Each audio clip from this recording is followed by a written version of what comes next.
تاریخ قصه‌ایه که زنده ها از راه‌های رفته آدمایی می‌نویسن که دیگه نیستن و تموم شدن.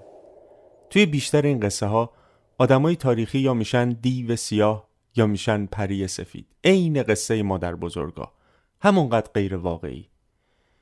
خوب از خودمون بپرسیم که چرا تاریخ میخونیم؟ دنبال واقعیت ها هستیم یا قصه شاه پریون؟ اگه دنبال واقعیت های تاریخی میگردیم، فکر کنم تاریخی رو که قبلا خوندیم باید دوباره بخونیم تا شاید تونستیم دیگه آدمای تاریخی رو شبیه دیو و پری نبینیم و تازه اون موقع است که میتونیم بگیم به جای قصه مادر بزرگ داریم تاریخ روایت میکنیم. من اشکان هستم، یک مورخ ناشناس و اینجا میراث خاکستری.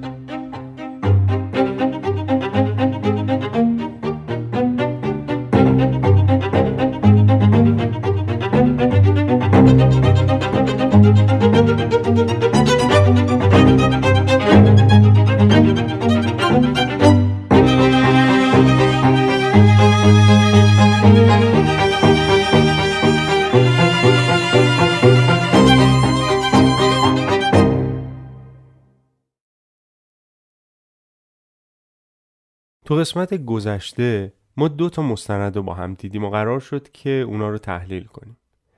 ادعای مورد بررسی چی بود؟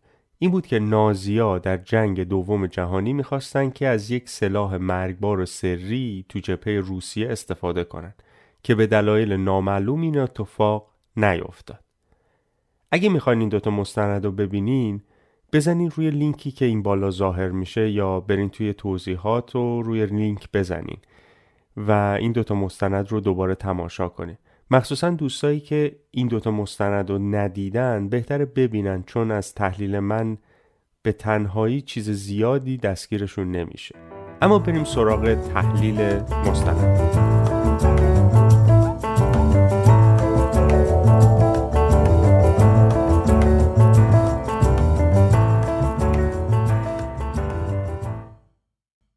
مستند اول اصل ادعا که وجود یک سلاح سریه و قرار بوده که از اون توی جنگ استفاده بشه رو نه تنها قبول میکنه و اصلاً اصالتش رو مورد سوال قرار نمیده، که به صورت فریبکارانه اون ادعای جعلی رو تو ذهن مخاطبان به عنوان یک اصل تاریخی شکل میده و سوالاتی رو مطرح میکنه که هم ذهن مخاطب رو از پرسشگری درباره اصالت ادعا دور بکنه و همین که موضوعاتی که جذابیت زیادی دارن مثل جنگ جهانی سوم، سلاح مخفی یا گروه‌های زیرزمینی قدرتمند و پشت پرده مطرح میکنه تا مخاطب رو به خودش به یک سفر تو سرزمین عجایب ببره و تا میتونه از وقایع تاریخی دور بکنه.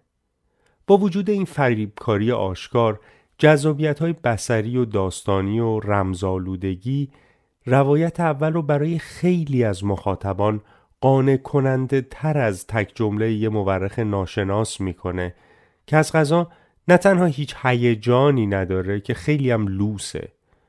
جمله‌ای که فقط گزارش میکنه که هیچ سندی از این ادعا در دست نیست و کلیت این ادعا احتمالاً بر پایه تخیله، که خب معلومه این حرف جذابیت چندانی هم نداره. خیلی از مخاطبان با خودشون اینطوری فکر میکنن که مگه تاریخ به همین راحتی هاست؟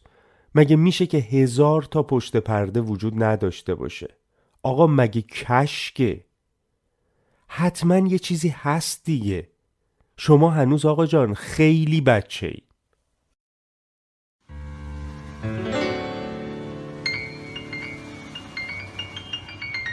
بیراهه یعنی این که حرفی بزنیم که به قصه ما ربطی نداره. اگه حوصله این بیراهه رو نداریم میتونی یه ذره بزنین جلوتر رو برگردین سر قصه اصلی، ولی راستش حیفم اومد از این حرف رد بشم، برای همینم زدم تو بیراهه. ولی اگه حقیقتش رو بخوایم اونقدر بیراه نیست.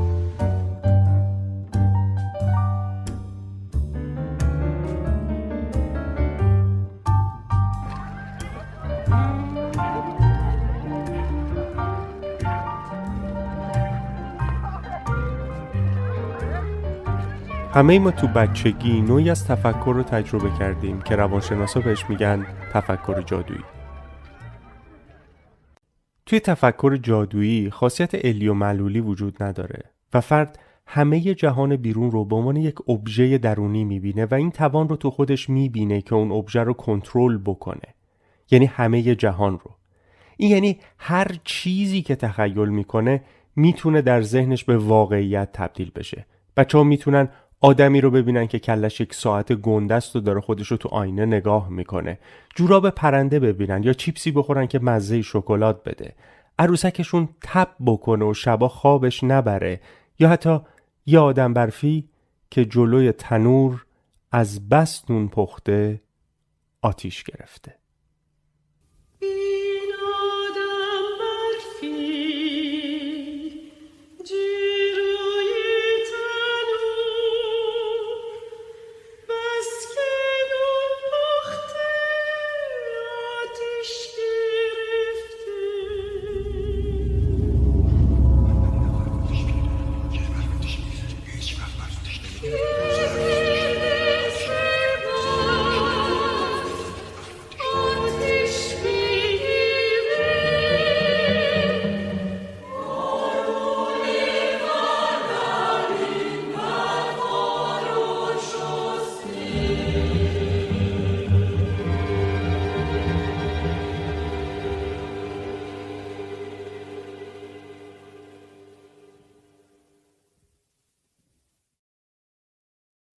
داشتن تفکر جادویی تو کودکی چیز عجیبی نیست. ولی وقتی تو سنین بزرگسالی هم در آدم باقی بمونه میتونه به ناهنجاری‌ها یا بیماری‌های روانی تبدیل بشه. آخرین جملاتی که من قبل از این بیراه گفتم خدمتتون خاطرتون هست؟ مگه میشه به همین سادگی باشه؟ مگه میشه دستای پشت پرده نباشه؟ شما وقتی که فکرتون به طرف این مگه میشه ها بره، چون هیچ ادله‌ای برای نتیجه‌ای که دوست داریم به اون برسیم وجود نداره، ناچار میشین که اتفاقاتی رو که هیچ ربطی به هم ندارن به هم ربط بدین تا در حقیقت علتی رو برای معلولی که میبینین جعل کنین. این پدیده رو بهش میگن توهم توطئه. شما دیگه به علتهایی که در واقعیت وجود دارن یا ندارن کاری ندارین، فقط دنبال اثبات چیزی هستین که آرزو میکنین درست باشه. به نظرتون کسی که دچار توهم توطئه میشه همون روش تفکر جادویی کودکی رو تو بزرگسالیش نیاورده؟ فکر کنین اگه در یک جامعه به صورت گسترده تفکر جادویی روش فکر غالب باشه چی سر اون جامعه میاد؟ یعنی به جای اینکه یکی دو نفر اینطوری باشن، هزاران و شاید میلیون ها نفر دچار تفکرات جادویی در تحلیل رخدادهای روز یا تاریخی بشن. ترسناکه نه؟ اگه یه خورده بهش بیشتر فکر کنین، به نظرتون نمیاد که این توصیفا ما رو یه ذره یاد جامعه ایران میندازه؟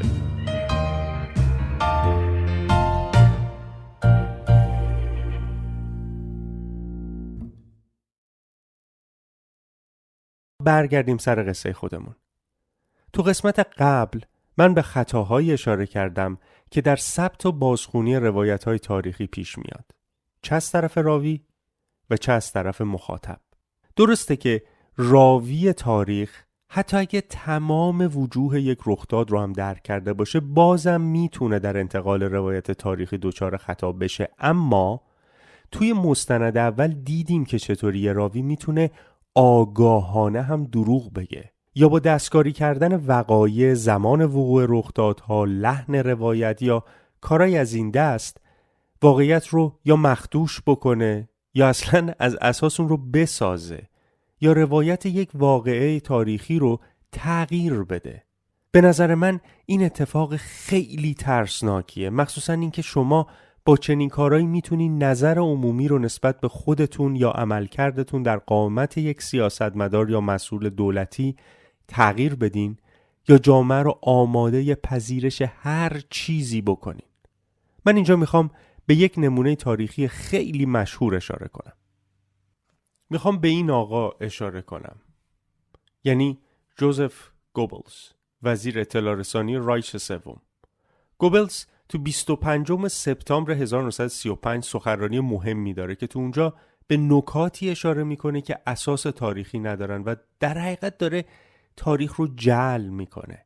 اون از حافظه تاریخی مخدوش مردم آلمان که یک جامعه زخم خورده و تحقیر شده تو جنگ اول جهانی هستن استفاده میکنه تا ادعاهای خودش رو به عنوان یک اصل تاریخی به خورد جامعه بده. گوبلز تو این سخنرانی در گردهمایی حزب نازی با عنوان تشکیل فرهنگ روشنگرایانه اروپا ادعا میکنه که دو گروه هستن که به صورت تاریخی ضد فرهنگ و ضد طبقه متوسط عمل میکنن و باید از بین برن وگرنه فرهنگ رو نابود خواهند کرد. یکی بولشویکان و دیگری هم یهودی‌ها. و ادامه میده که وجود یهودی‌ها همواره در طول تاریخ ضد فرهنگ بوده و به این معناست که وجود اونها باعث از بین رفتن اقتصاد، جامعه و دستاوردهای تمدن بشری شده. و در آخرم با این جمله صحبتش رو تموم میکنه که پشت همه دسیسه های جهان یهودی‌ها هستند. نتیجه چنین ادعاهای بی اساسی رو از منظر تاریخی میشه تو جامعه آلمان شناسایی کرد. ادعاهایی که بعد از تبدیل شدن به باور عمومی زمینه ساز بزرگترین جنایت‌های بشری در طول تاریخ شدند. در حقیقت همین ادعاها بود که جامعه آلمان رو دچار پدیده شومی کرد که آرنت به اون ابتذال شر میگه. پدیده‌ای که باعث میشه آدم‌های معمولی بزرگترین جنایتکاران تاریخ بشن و بدون اینکه احساس یک جنایتکار رو داشته باشن انسان‌های دیگر رو به راحتی بکشن و بسوزونن، کک مبارکشونم نگسه. همین یه نمونه تاریخی برای من کافیه تا با تمام وجودم از دست بردن تو تاریخ مخصوصاً به وسیله صاحبان قدرت بترسم. شما رو نمیدونم. حالا برگردیم به موضوع بحثمون. چه کاری میشه کرد تا گرفتار این خطاهای بزرگ تو فهم تاریخ نشیم و همینطور فریب آدمای دروغگو رو نخوریم؟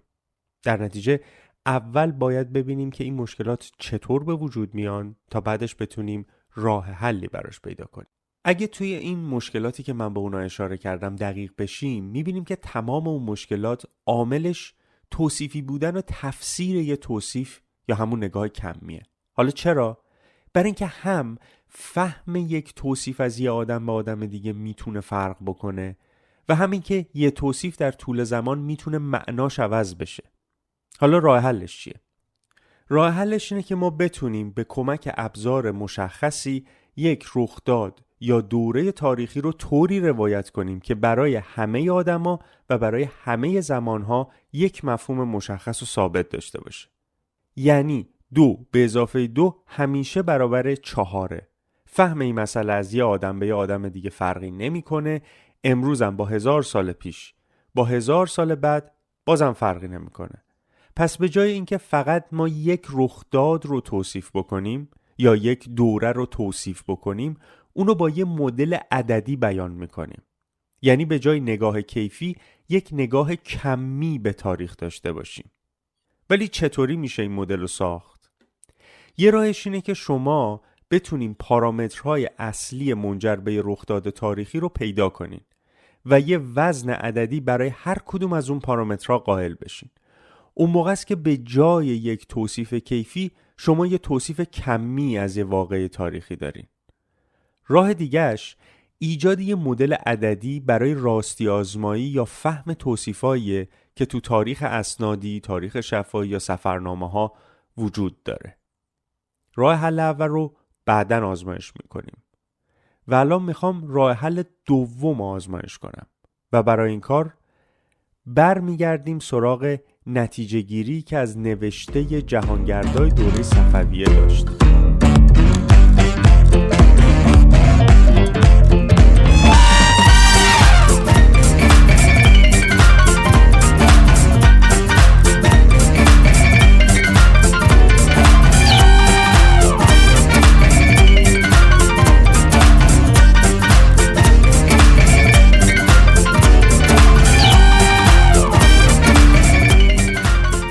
اگه یادتون باشه اونا یعنی جهانگردایی که تو دوره صفوی از ایران بازدید کردن معتقد بودن که ایران در اون زمان کشور پیشرفته‌ای بوده. علاوه بر این اصفهان یعنی پایتخت صفویان رو شهر شگفت‌انگیزی توصیف کرده بودن. اول اینکه باید ببینیم پیشرفته بودن یه حکومت برای آدما تو اون زمان چه معنایی داشته. بعد از اونم بگردیم و ببینیم میتونیم شاخصایی رو پیدا کنیم که پیشرفت یک کشور رو نشون بده. این اون وقت به ما کمک میکنه که یک مفهوم کیفی رو به یک مفهوم کمی تبدیل کنیم و علاوه بر این اگه نیاز داشته باشیم سیستمی رو که ساختیم، یعنی مدلی رو که ساختیم، با بقیه مدل‌ها برای بقیه کشورها مقایسه کنیم. توی این موردی که داریم بررسیش میکنیم، یعنی سفرنامه‌های دوران صفوی، خوشبختانه خود جهانگردان این شاخص‌های توصیفی رو پیشنهاد کردن. این به چه معناست؟ به این معناست که توی اون دوره تاریخی یه سری شاخص‌ها بودن که آدما وقتی اونا رو می‌دیدن میگفتن این سرزمین پیشرفته است یا پیشرفته نیست. حالا این شاخص‌ها چی هستن؟ اولین شاخص اقتصاده. ولی اقتصاد به معنای امروزیش به کار ما نمیاد. توی اون دوره تاریخی اقتصاد یه سرزمین رو بر اساس 3 شاخص میشد بررسی کرد. اولیش میزان ضرب سکه و گستردگیشه، دومی میزان مبادلات تجاری و تولیدات راهبردی داخلیه و سومی سازمان مالیاتی و ساختار مالی دولتی. دومی شاخصی که میشه بررسی کرد توسعه شهریه. اینکه ببینیم به نسبت گستردگی سرزمینی و پراکندگی جمعیت چند تا شهر عمده وجود داره و بعد زیرساخت‌های این شهرها چه وضعیتی دارن و چطور توسعه پیدا میکنن. سومی شاخص توان نظامیه. باید ببینیم که شمار نیروهای نظامی چقدر بوده و استعداد نظامی، یعنی علاوه بر شمار سلاح‌ها، فنون جنگاوری و چیزایی از این دست، در مقایسه با بقیه جاها در چه جایگاهی قرار داشته. چهارمین شاخص دستاوردهای فرهنگیه که البته نسبت به بقیه شاخص‌ها یه خورده سخت‌تر فهمیدنش، ولی خب راههایی هم میشه براش پیدا کرد.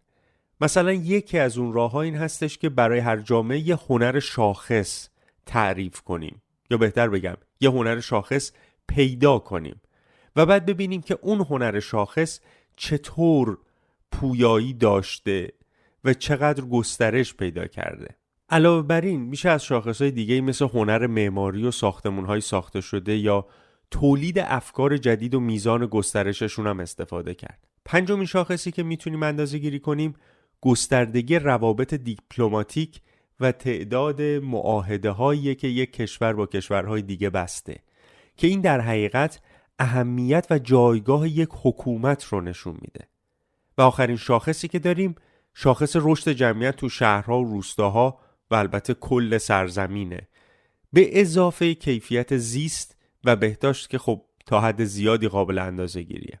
اگه ما بتونیم این شاخص‌ها رو شناسایی کنیم و بعد با بقیه کشورها بسنجیم، اون موقع است که ما تونستیم یک مدل عددی از یه دوره تاریخی رو ارائه کنیم که دیگه وابسته به تفسیر شخصی هم نیست و در طول زمان هم معناش تغییر نمی‌کنه. اینکه چطوری میشه این اندازه‌گیری‌ها رو انجام داد خودش یه قصه جدیده که تو قسمت بعدی براتون میگم. تا تازه برگردیم به اول قصه خودمون و سوالی که مطرح کردیم.